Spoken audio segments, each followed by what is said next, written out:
right, former Ute Stevenson Sylvester and former Cougar David Nixon's here, and Sly, you know, very nice not to rub it in by wearing your Utah jacket like you did last week. Very gentlemanlike, I appreciate it. Yeah. The Ute jacket last week was just a little too loud, so he toned it down a little bit. 365 more days would be good. Very professional tonight. Well, this game was a tale of two halves.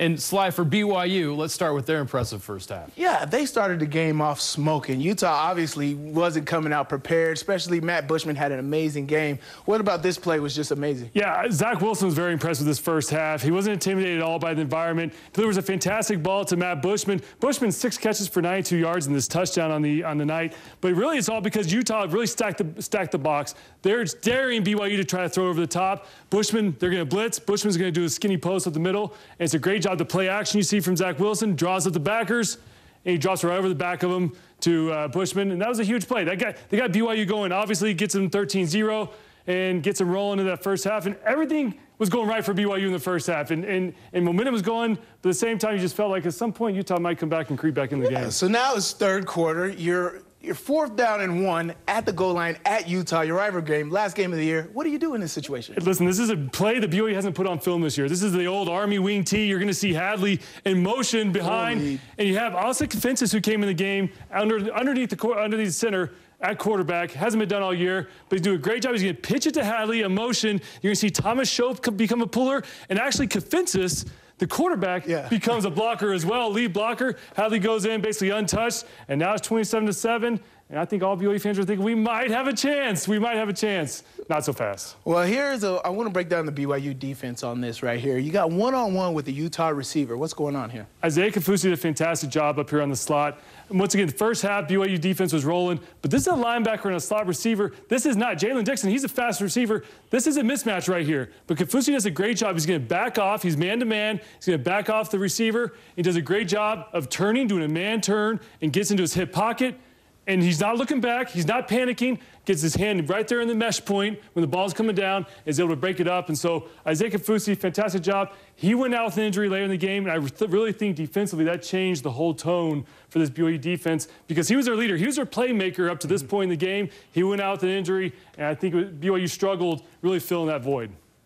Yeah, but what was great, Utah came back in the second half. Here it goes. This is how you gotta start the second half off right, and Utah did it correctly. Yeah, this is a great play by Utah. Comes up with the pick 6, and this is your boy sitting there in cover 2, right? Yeah, Julian Blackman, sorry, had a great read on this. This is cover 2, so it's 3rd and short, 3rd and 2 right here. Cover 2 means 5 under, 2 deep. These two have the halves, so you can let any vertical routes go forward. So you stay hard on any short route. He has the outside leverage, so he's just reading the quarterback. He does a quick route, beats it immediately. He's like, I'm taking it, because even if he goes up straight, I still got help behind me, which, as you can see, that receiver did a vertical, so the safety has him. But you know that you have help over the top. Gamble. He gambles at the right time. Perfect play. Neil Powell, the wide receiver, BYU, you got to sell it a little more. Yeah, you got it. You got to sell. Didn't sell it all.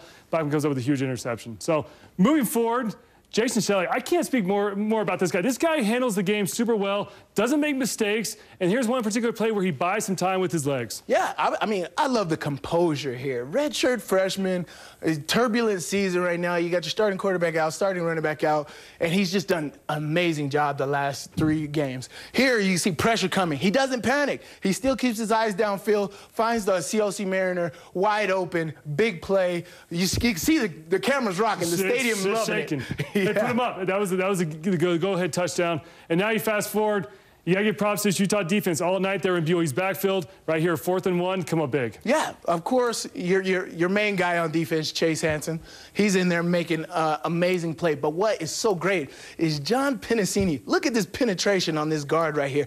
Messes everything up. Get back. Look, if they're trying to get here, his penetration's all the way here. Messes this play completely up, allows Chase Hansen to get up there, disrupt the play, and then you got your gang-busting defense, everybody around the play, Marquise Blair, Lecky Fotu, everybody else came in, and that's how you finish the game. Matt Hadley, who scored that we showcased that play earlier, he went out with an injury also late in the second half, and I think that changed. Riley Bird came in, Utah defense fed off that, and man, they came up with the big plays and they had to, and credit to Utah. BYU had the chance, but it wasn't to be had.